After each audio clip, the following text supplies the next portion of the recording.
Welcome to another edition of Critical Issues, Alternative Views. I'm Ron Kramer, Professor of Sociology at Western Michigan University. I'll be the host for today's program. With me, as usual, is Don Cooney, who is a professor in the School of Social Work at Western Michigan University and also a city commissioner. And we're very, very happy to welcome back Lynwood Bartley. Thank you. Our former colleague on the program, who has decided to take an early retirement. So we don't see him as much as we used to, but we're very glad to have Lynn back. Lynn was a professor for a long time at Western in the School of Communication. Right. And also served as president of the AAUP at Western. So, Several times. Several times, yes. So great to have you back, Lynn. Good Thank to see you. you. Yes. So, It's a great day to be back. Good. rumor has it that there was an election this past week. So we thought we would focus on the election and the results of that particular election and try to provide some kind of analysis from our critical perspective. We should point out, of course, that the three of us probably consider ourselves to be progressives and that we've all had involvement with the Democratic Party at some point or other, and probably with the left wing of the Democratic Party, if there is such a thing anymore. So put our cards on the table that we're approaching this as progressives who have leanings toward the Democratic Party if it gets its act together, which it often doesn't.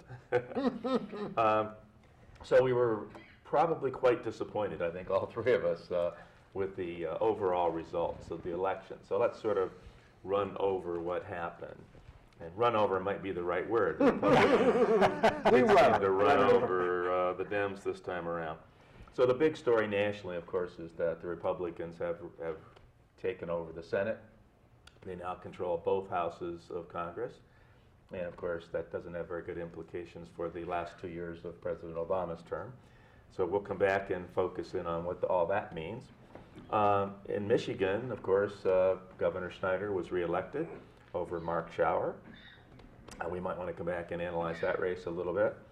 The one big win for the Democrats in Michigan was Gary Peters winning the Senate seat that currently held by Carl Levin over the hapless Terry Lynn Land, who ran probably the worst campaign I think I've ever seen a Senate candidate run.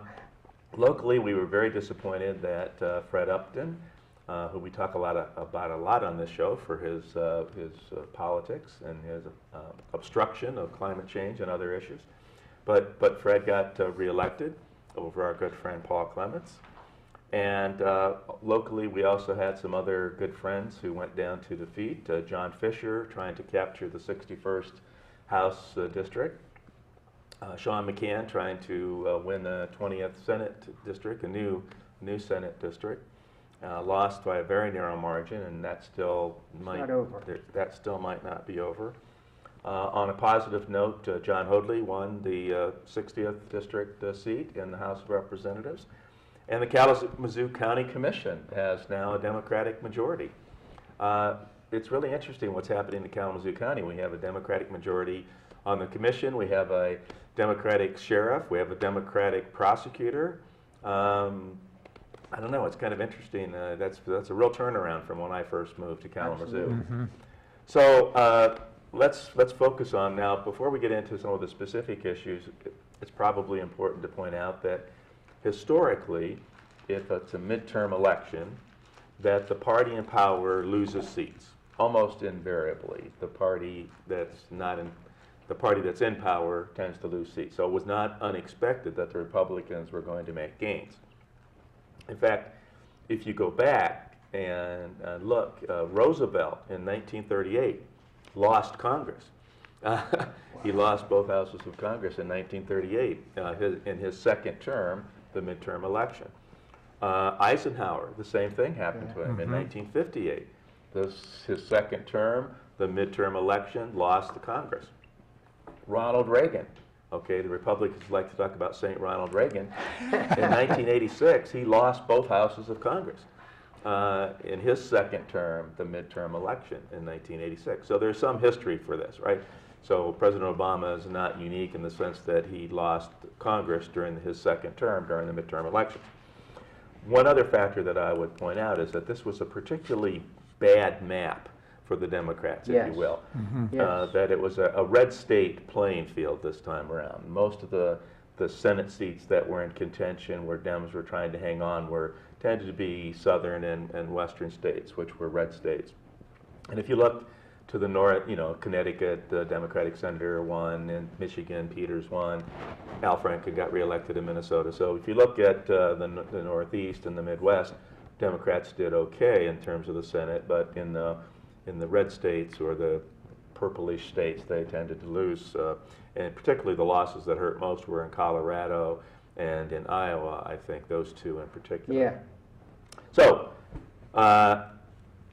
what do we make of the election, Don? Your initial impressions of what happened last Tuesday? And I really think it's important what you said, Ron, about the political context. I mean, George W. Bush lost in his 6th year. Clinton did too. So it's not a hurt. Truman, it's right through. So many. I think there were a number of different factors involved. One of the issues that I think is really important in the South was the voter suppression. The different, in North Carolina, Virginia, Georgia, Kansas, in many of the states, there was a real effort to deny black people the right to vote. No, there's no question about it. And I think that made a difference. I think in Georgia, there was like a 50,000 vote difference in the victory. And the last was 200,000 less black people voted. So it's real clear in that situation. So that was a big issue, I think, in the South. And let's make something very, very clear. The Republicans who have enacted these barriers to voting, and that's what they are, they're barriers to voting. Absolutely. They've always tried to justify it as a way to combat voter fraud. There is no voter fraud. No. None. You cannot document it empirically. I mean, political scientists have done tremendous amount of work in this area. There is no voter fraud. Right. I mean, it's minuscule. Absolutely. So this is not a problem. This is not an issue. And yet, despite the fact that there is almost no voter fraud going on, these laws have been enacted on that basis. Now, so what that means is that very clearly these laws are intended to keep black people from voting. They're intended to keep young people from voting. They're intended to keep poor people from voting. Very clear intent. There is a very clear premeditation, if we want to use some legal terms. There's premeditation here to keep people who would normally vote Democratic, to keep them from voting. So the Republican Party knows that it can't win a fair election. So it has to structure it such that they're going to win by keeping people who would normally vote Democratic to keep them from voting. And that's what they've been doing in state after state after state. Very important point. And I think it's also important to point out that in 1965, the Voting Rights Act was enacted, which gave blacks in the South federal protection and guaranteed their right to vote. And this is the first election where that protection has been withdrawn. And that made a huge difference in the South. I'm very sure of that. So one of the issues is denying people the right to vote. There's a lot of other ones that I'll come back to a couple. Yeah, well, and I think too it's a way of indicating that there is not a concern with the fact that these are people who have the right to vote. The major concern is how do you deprive them of their right to vote? And then you get the legislation, the gerrymandering, and we return to a time when we have stripped people of rights that diminish our democracy, while at the same time you get these voices coming from the Republican Party about how important democracy is. And it's such a contradiction between what is said and what is done. It wasn't that long ago that we had poll taxes. That's we right. had literacy tests. I mean, there were all kinds of devices that were used in the South to prevent African Americans from being able to exercise their right to vote. And that's why the Voting Rights Act of 1965 was necessary and why it was implemented and signed into law by Lyndon B. Johnson. And now the Supreme Court says, well, we don't need that anymore. Things are equal now. There's no effort to suppress the vote anymore. And of course, this is what we get. State after state now has been freed by the Supreme Court to, in a sense, revert back to the Jim Crow era in terms of trying to limit the rights of African Americans to vote. It's a shame. It's absolutely a shame. Yeah. Amy Goodman did a show about the idea of voter fraud. I think you might have seen that. Yeah. That there is a shared website which lists people's names, and if you see the same name in both states, then that person is notified that they're suspect. So James Smith, there's probably millions of James Smiths in the country, and I so, know a couple myself. me too.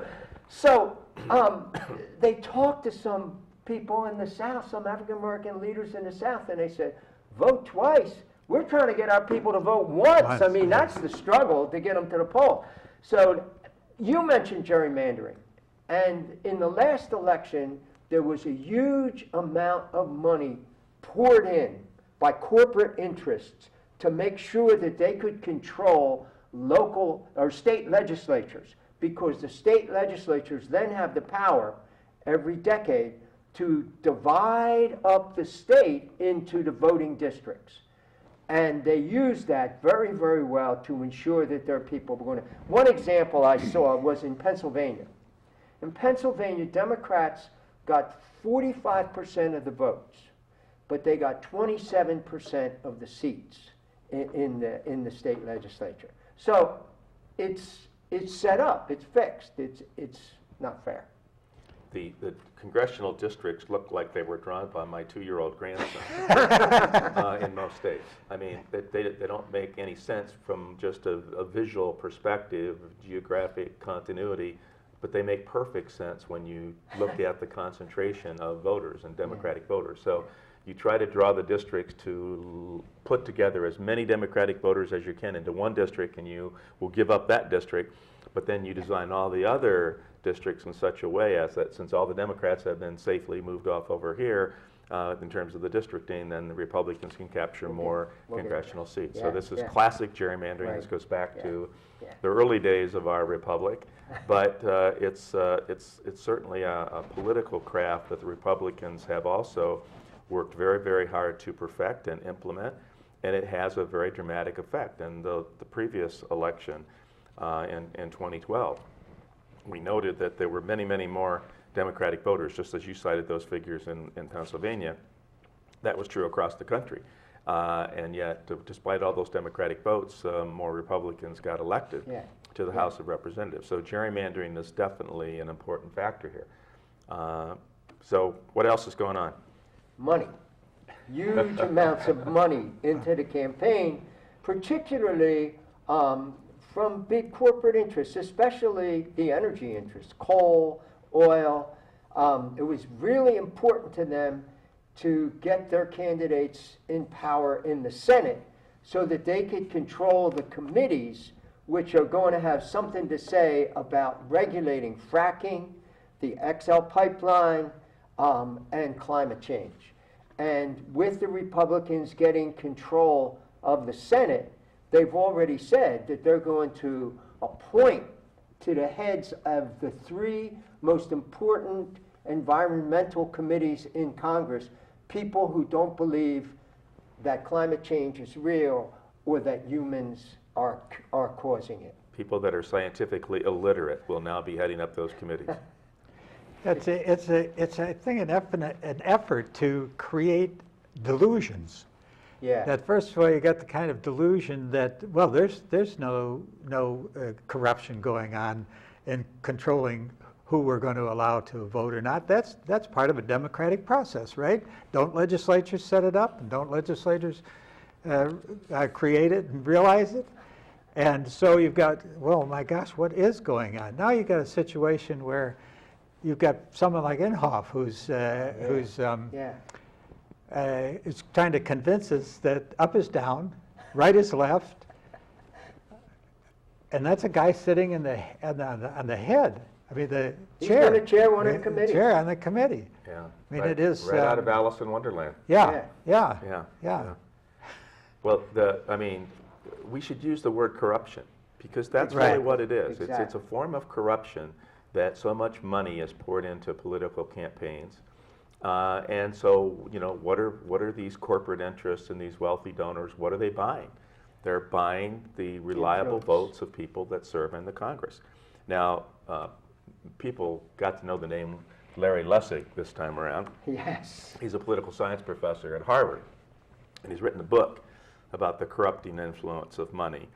Lessig argues, and I'll quote directly here, "Money does indeed corrupt the legislative process, and the current campaign finance system has rendered Congress politically bankrupt." Politically bankrupt. Now, Lawrence Lessig is not just a scholar, but he also became an activist this time around because Right. he created something called the Mayday Fund. And he got lots of small donors from all over the country to contribute money, and then they tried to use that money to counteract the influence of corporate money and money of the wealthy. And in fact, they made a splash right here in our own 6th congressional district because they came in and actually gave over $2 million or ran ads in excess of over $2 million in favor of Paul Clements to try to somehow balance the scales. And of course, it didn't work very well here. No. But still, if you compare the amount of money that the Clements campaign spent compared to what Upton spent and had to spend, that's still, a drop in the bucket. And Lessig obviously couldn't go into every congressional district and pour in that kind of money with his Mayday PAC. But it's, and again, I think the main purpose of the Mayday PAC is more symbolic than actual political clout, just to let people know, hey, Yeah. the big money does corrupt the process. We've got to do something if we want to recapture our democracy. By the way, almost $4 billion was spent not quite, but almost $4 billion was spent on this election. I think what we could have used that money for, if all that money had been paid in taxes or contributed in other ways to important causes, we could have fixed our roads and improved our schools and Did cleaned up the anybody have environment. anybody say to them they were missing, they wanted to see a few more political ads on television? Did anybody? It's just disgusting. It's It just is. disgusting. I mean, by the time September rolls around, you were just sick to death of you don't even want to watch television because you get assaulted. I mean, that's really what it is, assaulted by these ads. Yeah. And most of them are just plain lies. They're Exactly. lies and distortions and character assassination. And I mean, both sides do it. Let's be honest. Oh, yeah. Democrats Yep. run negative ads. Republicans run worse negative ads, I think, for the most part. But all campaigns tend to do it, and it's just a disgusting practice. And it's just, I'm to the point now where I'm willing to say we should ban all televised advertising for political candidates. I really think we should. I Now, do it never too. will happen. The corporate Right. media makes Oh, tons they make and it, tons. yeah. Where does the $3 billion go? It goes into the coffers of the media Exactly. conglomerates, right? Right. So they would never stand for this. But I'm to the point where I'm so disgusted, I say ban every political ad. I don't want to see any ads for Democratic candidates. I don't want to see ads for Republican candidates. I don't want to see ads for Libertarian candidates. I don't want to see any televised political ads anymore. I'm sick to death of them. And I think Yeah. there's precedent for that. I think that in some countries, they give free time to candidates 3 weeks before the election. I think they do that in Britain, don't they? I'm pretty sure that they do it there. I know that that there are other countries that give time on television to political campaigns, equal time, so that they can put their ideas out there. And we'd be way better off if we did that. We've reached a point. I brought along Bernie Sanders' talk from Wisconsin, and he's gone back and looked at the Libertarian Party agenda in 1980, and he found several interesting things that are germane to our discussion. One of the things that, since David Koch was running as a vice president candidate, this comes from their platform. We urge the repeal of federal campaign finance laws and the immediate dissolution of the despotic Federal Election Commission. And for what reason? Because even then, they wanted a free hand in having the corporations pump in as much money as they possibly could to influence the elections. And of course now, with the decision on the Supreme Court, Citizens Right. United they've decision. reached Yeah, their goal. they got it. Yeah. And then you get this craziness, which is another part of the delusional context, saying, well, we don't need to have controls over spending. And then, on the other hand, you've got the sort of capitalist orientation. Well, these media companies are business, and we have a right to make money in our country, don't we? I mean, it's just Unlimited. Unlimited. So it gets to be not only murky but mucky. And there's another really important issue here that Neil Postman talked about 30 years ago in his great book, Amusing Ourselves to Death, which, 30 years on, that book still is pretty spot on. I mean, I would love to see him update it for the internet age, but he was talking about essentially the decline of public discourse in the age of entertainment, which mostly was television at that point. But since we're talking about televised ads here, but the point is that, all right, when Lincoln and Douglas ran for the Senate in 1858, they had debates all over the state of Illinois, right? And people would come out and sit for 3 hours to listen to Lincoln and Douglas debate the issues of the day. Now, I'm sure there was a little bit of sniping went back and forth between the candidates, but for the most part, they each presented their position on the issues. And literate citizens, people from a typographic culture, people who read and tried to analyze and understand, could sit there and listen and follow the discussion and the debate. Now, that would never happen today, right? Now, campaigning is reduced to, 20-second ads, 30-second ads, maybe a minute. But in a 30-second ad, what can you do? Can you present any kind of historical context or any kind of other broader context? Can you actually get into and analyze the issues? Can you state your position? No. What you do is you reach out and try to grab somebody emotionally, right? Yeah. And you try to do it usually by smearing the other guy, first of all, right? That's the main thing. But if you can't smear the other guy, at least you want to try to present yourself in a positive light. But it's all emotions, right? Trying to push emotional buttons. Right. It has nothing to do with the substantive issues of the day, right? Substantive issues cannot be discussed in a 20-second ad, right? And so, and again, politicians in general are reduced to what sound bites to get on the CBS Evening News. I mean, the CBS Evening News will devote 5 minutes to a topic if they think it's really important. 5 minutes? We all have taught, what can you teach in 5 minutes, right? How can you get into issues in 5 minutes? I mean, we complain when, an hour and 15 minutes we didn't get into the issues today. Not that people want to sit around for lengthy, boring lectures, but nonetheless, you can't really present the substantive issues in a 20-second soundbite, and that's what our politics has been reduced to, right? And that's the real nefarious aspect of the dark money that comes in and funds these toxic political ads. Well, I can think of two right off. Little girl counting the petals on a flower and reaches a certain point and you've got an explosion.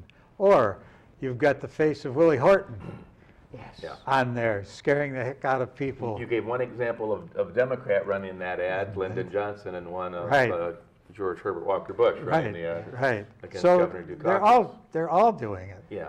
Well, this is not regard to, I think Republicans do it a bit more, but nonetheless both parties do it. And in a sense, if you're really going to run for office, you're reduced to trying to campaign this way, raising as much money as you can, try to get as many ads on TV as you can.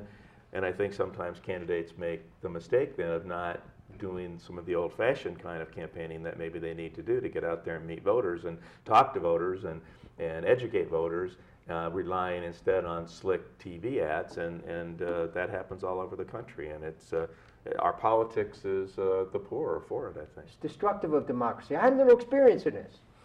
When I was running in 2008, not knowing what in the world I was doing for Congress, Joe Hauger was my campaign manager, and he sat down. Joe and I sat down with a guy who worked nationally for the Democratic Party on campaigns.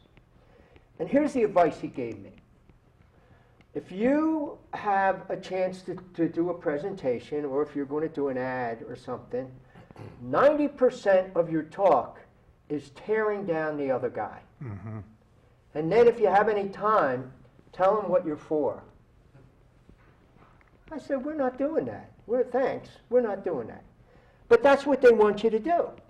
The second thing, Ron, you mentioned about the Lincoln-Douglas debates. People want that. When we debated Fred Upton, we had so many people at the public library that the fire department wouldn't let anybody else in. And when we debated him the second time at KVCC, the place was packed, and people participated. People want that. We didn't have one debate. Fred would not debate. He would not debate. I mean, Fred made the political calculation there was nothing to be gained and everything to lose by debating Paul Clements. He probably would have lost on a lot of substantive issues if he had debated. He decided that was not something he was going to do, and so he refused to debate. We should not let him get away with that again. And our community's the poorer for not having our candidates come to us and talk to us and debate and discuss the issues of the day. Yes. You know, Bill Moyers had Marilyn Robinson on. I don't know if you had a chance to see it. Didn't see it. But this is what she said in relation to what we're talking about. The public should hear policies talked over as if among adults. You know, it would have this good effect. What's being said. On this hand, it would have this good effect. On this hand, it would have a negative effect. We have to choose, you know. So here I'm presenting you both with the negative and the positive. That never happens. People find the most ridiculously minor, most opportunistic points of attack, and the attack is all that matters. Right. Which is what your example demonstrates. And that's what we see. And it's destructive of democracy. It just destroys what it's about. I mean, wouldn't that be wonderful if two people stood up there and said, I'm for this, and here's why. And I noticed some negative things about this, but I think this positive thing outweighs that. And we had the discussion from both sides. It would be very honest, and people would really appreciate that. And again, the give and take between the candidates, right? The ability to think on your feet, to discuss and debate the issues with an opponent. And we've gotten away from that in so many areas of our life, right? You know, we can't seem to carry on a civil conversation and have honest disagreements with people in conversation. And that certainly seems to be gone in Congress, right? Congress, I mean, the Senate used to be, the greatest deliberative body in the world. I don't see much deliberation or discussion or debate going on in the Senate anymore. And so again, we're amusing ourselves to death in Postman's term. And then what he means by that again is that this kind of public discourse has declined drastically. And let's look at the voter turnout again. We can certainly cite the barriers that have been erected, right? So there's a very active effort to stop people from voting. But there's also, I think, another way in which voter turnout gets reduced is that people become disgusted with the process, right? And they say, look, Congress has the lowest approval ratings of any American institution, lower than at any point in history, right? And why is that? Why do people have such a foul view of Congress? Well, it's because of the way in which they act, and it's because of this campaigning and these toxic, noxious political ads. And so people become disgusted with the process, and they don't want to participate in it, right? That's exactly right. And so there's this effort to degrade the process. I mean, whether it's intentional or not, it does have the effect of turning people off from politics and a pox on both your houses and not wanting to participate. And how can democracy survive if people become so turned off from the political process?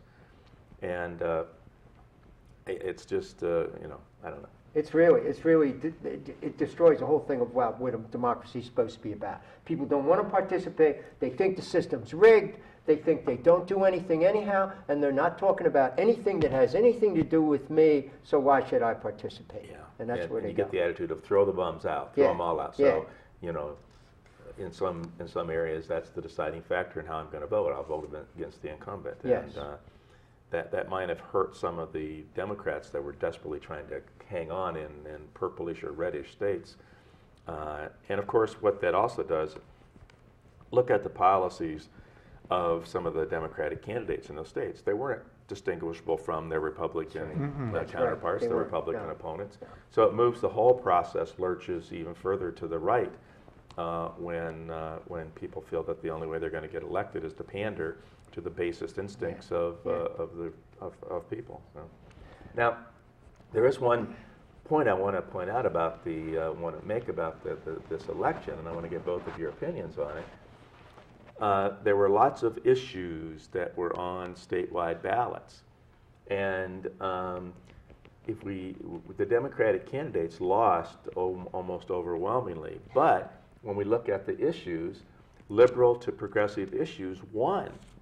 And let's just look at some of them. There was issues to legalize marijuana, or at least reduce drastically the penalties for marijuana possession. It passed in Alaska, California, Oregon, Washington. There were efforts to raise the minimum wage. They won in every single state, and these are pretty red states: South Dakota, Alaska, Arkansas, Nebraska.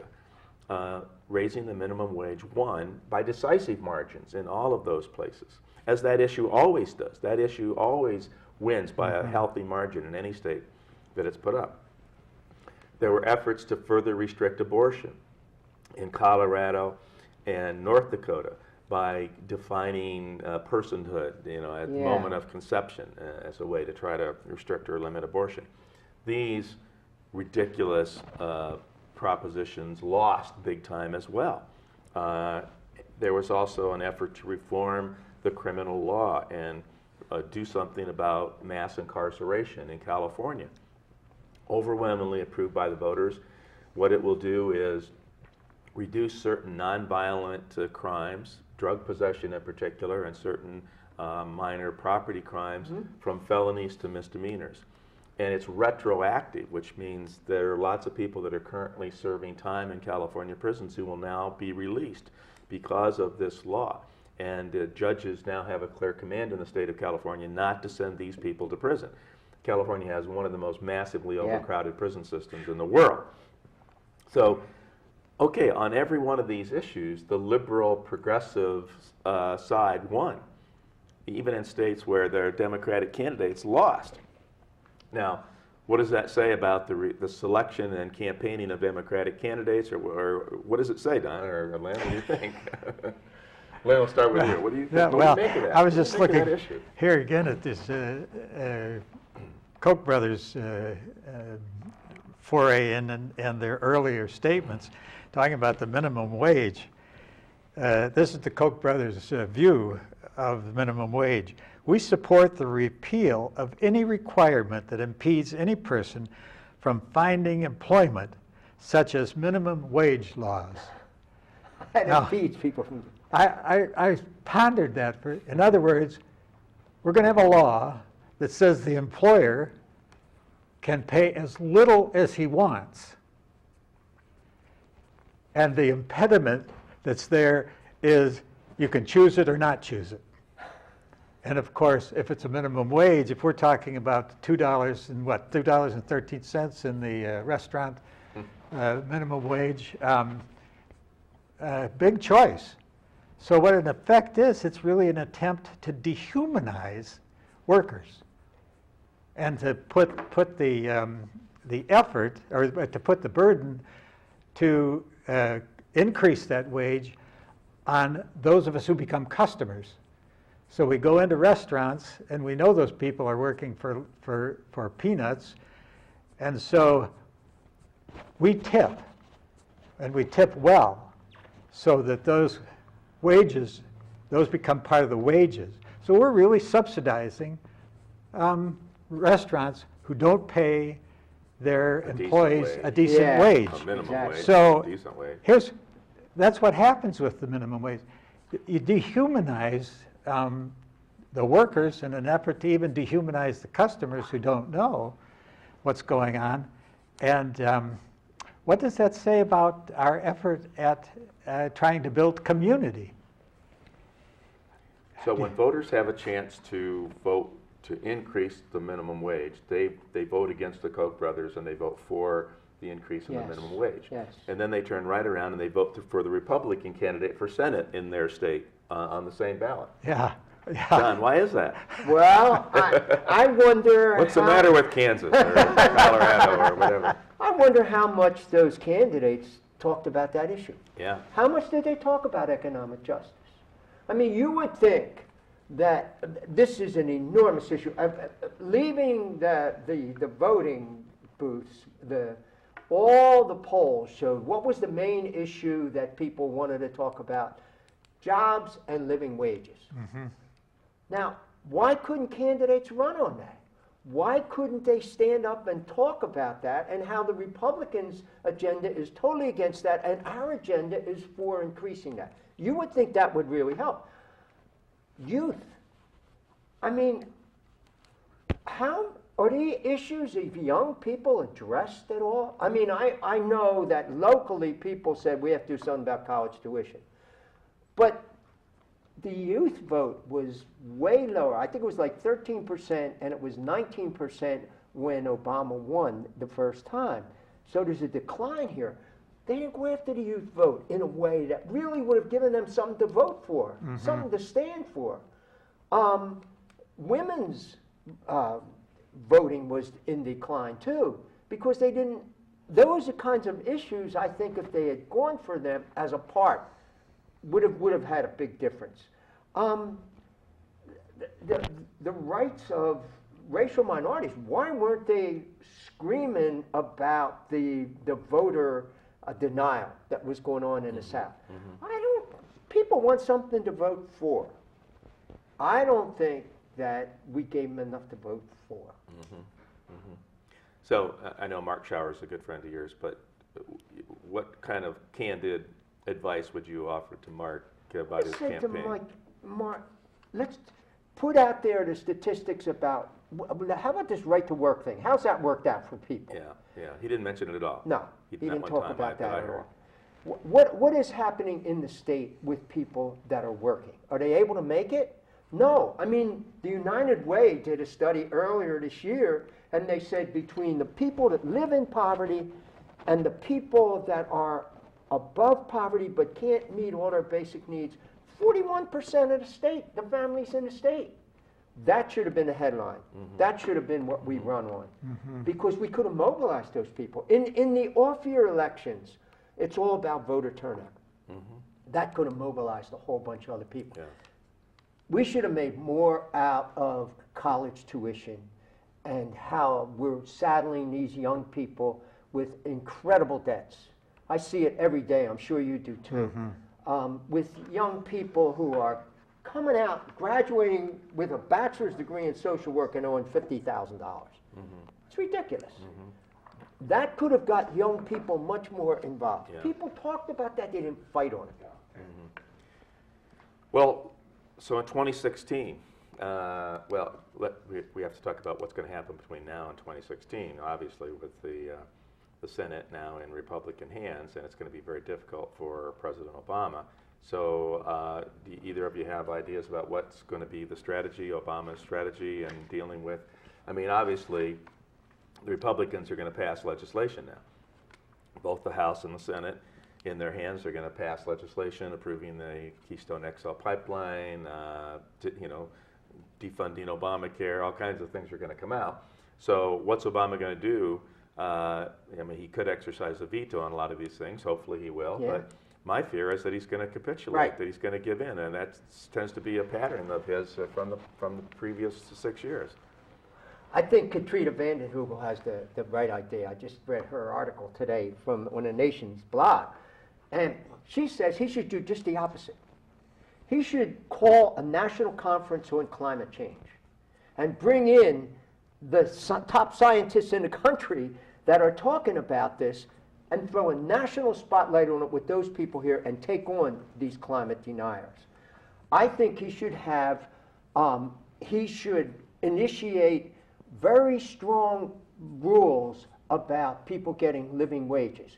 And when the Republicans turn it down, that's fodder for the next election. Here's where these guys are. Here's where we want to go. I think he should go for strong, reasonable immigration reform. What she's saying is he shouldn't compromise because he shouldn't give away the store, but he should lay it out, show where these guys are, what the implications are from where they're going, and that's laying the groundwork for a victory next time. Sharpen the differences Sharpen the differences. leading up to 2016. I think so. Yeah, I think that's an excellent strategy, and I think particularly in the area of poverty, that what we need to work on is I think we've identified how much the poverty there is, what the devastation is that's caused from it. What we need to work on is why are we so tolerant of it? Yes. Yes. That's what needs to be, I think, mined as a strategy. I think that's right, Lynn. This inequality thing that we have in the country, how destructive it is. And let's talk about that. Let's talk about the implication. Robert Reich writes about this. So many people write about this. And it's so clear. And I think people don't like this at all. I think people would respond to it. When you look at, they talk about the recovery. I just saw this article. I'll just read you this one sentence here. A report by the United States Conference of Mayors showed that the majority of metro areas, 73%, had household earning salaries less than $35,000 a year, less than a living wage. So this is the majority of the people out there. We have to mobilize those people. We have to give them something to vote for. And I think you're absolutely right. Focus on the economy and where it is. Gary Dorian is going to be speaking here this weekend, and and the topics that he's going to speak on are, on Sunday he's going to talk on the economy in black and white, and on Monday morning at 10 o'clock he's going to talk on economics and democracy. And I think there are issues that we should be talking about and putting out there. What's the difference between the Democrats and Republicans if we don't stand up on those issues? So one of the, I think, hopes of some Democrats is that the Republicans will overreach. Yes. That their extremism will become even more apparent, and their narrow, unpopular policies will they'll push them as hard as they can, and that will hopefully sharpen those differences that we talked about. And I mean, I think it is important for people to understand how extreme the Republican Party has become. I mean, the Republican Party of my youth was a fairly moderate party, had liberal members of it. Absolutely. Both parties had liberal and conservative wings, Absolutely. actually. And I'll just throw out one other quote here. Two well-known scholars of Congress, Mann and Ornstein, did a recent study. Their conclusion: the Republican Party has become an insurgent outlier in American politics. It is ideologically extreme, scornful of compromise, unmoved by conventional understanding of facts, evidence, and science, and dismissive of its political opposition. That's how the party has evolved. It's one of the most uniformly ideological parties we've ever seen in American history. Now they have the Congress. Will they act on their extreme ideological agenda? And if they do, again, will their rhetoric and their overreach lay the groundwork for a comeuppance in 2016? I hope so. I think partly it depends on how Obama responds. Yes. I think Obama should be listening to Katrina, but Obama's instincts are to waffle and to compromise, and I'm just afraid that he's gonna cave on a number of issues. Me too. To try to get along, and that's what the Republicans are demanding. And that will kill us. That will kill us for 2016. Yeah, I think so. I hope what he will work on is that try to bring to the consciousness of more people how much effect the poverty, the joblessness, those kinds of life-threatening social conditions, and work more on what I see, again, going back to Marilyn Robinson's view. And this is difficult, I think, to do because it's not something that's part of our consciousness always. But What she says, it's impossible to achieve things like justice if you don't have enough imaginative compassion for any other human being to understand that they deserve justice. So what we have, I think, is an absence on the part of the Republicans of this compassionate imagination, even though they use the baloney phrase of, what was it, compassionate conservatism.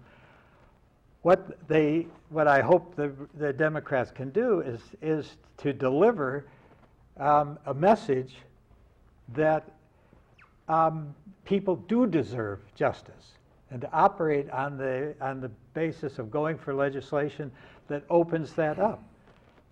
That's what we need. I totally agree with you, and I think that brings up another point. I think we have to get outside of the electoral system. It can't all be about the political system. It's got to be about social movements. And I think you had Bernie Sanders down there, and that was the La Follette rally that they had, right? Right. Where he and Chris Hedges and another guy, I'm not sure, we're talking about the importance of movements in this country. Mm-hmm. But what you were saying at the end there, Lynn, I think gets us back to King in Yes. 1968. When he moved beyond civil rights to human rights. Mm-hmm. And I think of the speech that he gave the day he won the Nobel Peace Prize, where he laid out the agenda. He talked about human rights. Mm-hmm. And he said, I have the audacity to believe that people everywhere can have 3 meals a day for their body, culture and education for their mind, and dignity, respect, and freedom for their spirit. Human rights. Right. What Roosevelt talked back, and when he talked in 1944 with his Second Bill of Rights, what the Universal Declaration of Human Rights talks about, that's what we should be putting on the table in this country, and we get a lot of good response. And the electoral process, I mean, I think what we've been talking about today is the way in which the electoral process has been deformed. Exactly. Mm-hmm. Gerrymandering, Citizens United allowing the flood of dark sewer money into the political process, the voter restrictions that have been passed. So the electoral process itself has become very much deformed. What we've had, of course, also the Republican Party, as it lurches even further to the right, what it does is that it pulls the Democrats to the right as well. Exactly. We don't really have, I mean, we're men of the left. We would proudly admit that. Absolutely. There is no left anymore in our political Not in the system. political system. We have an extreme right party, we have a center right party in the Democratic Party, and often they campaign on exactly the same issues as Republicans. And of course it also has the pernicious effect of pulling any moderate Republicans that might be left to the far right. I mean, this is really what's happened to Fred Upton. Let's be honest. I mean, Fred was, no question Fred about was a moderate Republican. He had lots of good ideas. He was willing to work on issues like climate change. Yeah. And the Tea Party challenge came. He had the chance to become chair of the House Energy and Commerce Committee. He was challenged by Tea Party members in the Republican Party for that chair. And so Fred just said, hey, if I want to survive in Congress, if I want to have any effect, I'm going to move to the right. And he did. He did. And, so that all the theme of Fred has changed. Well, yeah, Fred did change. He went from being a very moderate Republican who would work with Democrats, and now he's become part of the Tea Party far right of the Republican Party. Yeah. I don't think he's always comfortable over No. there, but that's where he is, and the district is so gerrymandered to his favor, and the dark money, the money comes in, and he has, he's protected from being knocked out in any kind of an election. So the pernicious effect is that it drags both the Fred Uptons of the Republican Party as well as Democratic candidates to the right further. So again, I think you're right that you have to step outside of the electoral process and look to broader-based social movements in order to advance any kind of social justice agenda in this country. Lynn, Well, are we done? Or did you have something else to add on that? No, no. I wanted to give Don a little bit of time to talk about the the city charter. So let's Yeah, come back to sure. the local, right? So, All politics is local. So we had, what, 5 amendments that were voted on? yeah, the main ones were the first and the Okay, second. so what They were happened? the They ones. all passed, so what's this mean? Well, what this Unpack means this is that from now on, when we have a city commission election, we will not just elect 7 commissioners and whoever gets the most vote is mayor. We will have an election for city commission and we will only elect 6 people. And the 7th seat, there will be a separate election for the mayor. That's a real new thing. Because in the city charter, it doesn't give the mayor any more power than the rest of the city commission. But there are a lot of arguments for this. One thing is that, the city charter was drawn up over 100 years ago.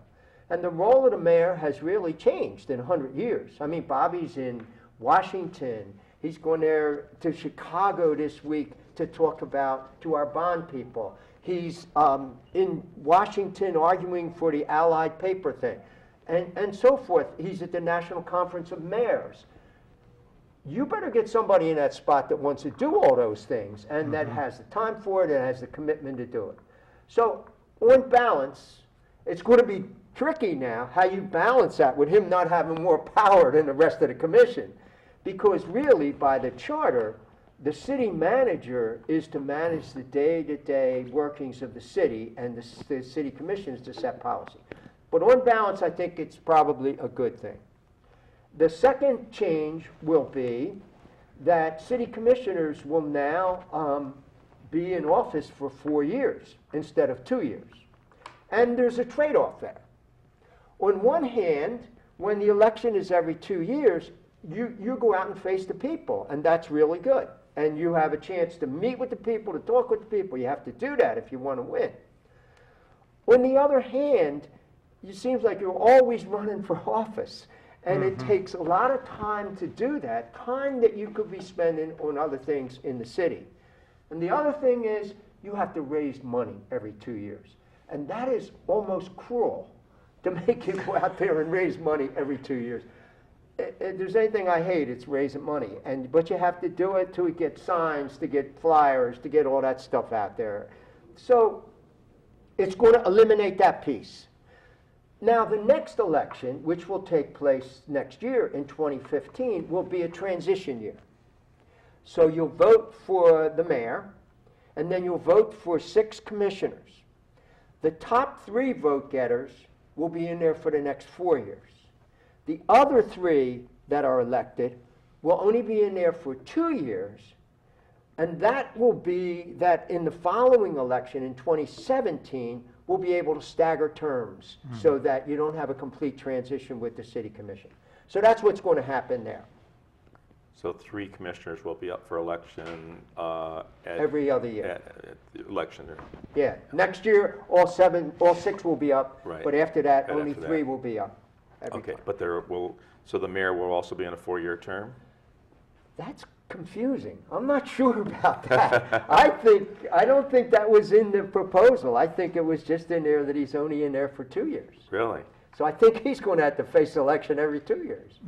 That'll be interesting. I think it's crazy. So how do you think having a separate mayoral election is going to change the dynamics of the electoral process in Kalamazoo? I think it might get more people interested. I think that if it could get very interesting if there were 2 people with very different philosophies running for mayor. I think that could be very interesting. I think that what's going to be more interesting is when you only have 3 seats open on the city commission, because then it's going to be much more competitive. And people, if you've got 7 people coming, a lot of people only vote for 4 or 3 of the thing. But when there's 3 people going to be elected, then that's going to be very competitive. One thing I wondered about, Don, was that if you have somebody who's running for mayor, it is possible to have a coalition then of 3 other people who if you have 2 people running for mayor, let's say, okay, so you're still going to have you could have a coalition of 3 people who are supporting candidate one or candidate two. Right. So it creates then a group of 4 people whom, if they are elected, Control. are then controlling a 7-member board. Yeah. And You could have that now. You could have 4 people running together. Yeah. It's tougher, and it's happened, of course. Uh-huh. It's happened. But would it make the mayor's position more powerful Yeah, I think by that's the having danger. that alignment taking place? That's the danger. That's a real danger. But we still have the charter, which says that he doesn't have any more power than any others. And I'm saying he because the present mayor is a male, but it could be a woman for sure. But we all know that power does not necessarily reside in ceremonial positions. We know that. That's why I talk about movements. All right, well, we just have 2 minutes left, guys, so I want to get your take on the 2016 election. It's a presidential election. Who's going to be running on both sides and who's going to win? Go ahead. Put you on the spot. Lynn? Well, I'm not sanguine. And while I may be forced to vote in ways that would not be my first choice, I am concerned about dynasties in politics. And so it makes me think, more carefully about if Clinton does become, one of the candidates, then what kind of legacy does she bring with her that reflects the legacy of her husband as president? And I'm sort of worried about all of these agreements we're making with other countries to trade agreements. So, but there are other factors. The worst thing would be a Clinton-Bush election, right? Don, what do you think? We got a minute left. Well, I hope the Republicans run Ted Cruz because I think that would be a disaster. And for the Democrats, I'm sure hoping that Bernie Sanders runs in the primary. Yeah, there won't be a progressive candidate on either ticket. I'm pretty sure about that. No. But I think the worst possible thing would be Hillary Clinton, Jeb Bush, Clinton Bush. Can't we get away from the Bushes and the Clintons in either party and find new talent? I would. I don't know about Elizabeth Warren. I'll just throw her name out. Elizabeth Warren. She's a great progressive voice in the Senate, one of the few. But anyway, that's still a couple years away. We got a lot of time to ponder that. Gentlemen, thank you very, very much. I appreciate so much your insights and observations today about the electoral process. Thank you, Ron. And again, even though it didn't turn out to the desires of progressive candidates, we still have to hunker down and keep fighting the good fight. So That's right. thank you for being here. Thank you for joining us on Critical Issues, Alternative Views. Hope to see you next time.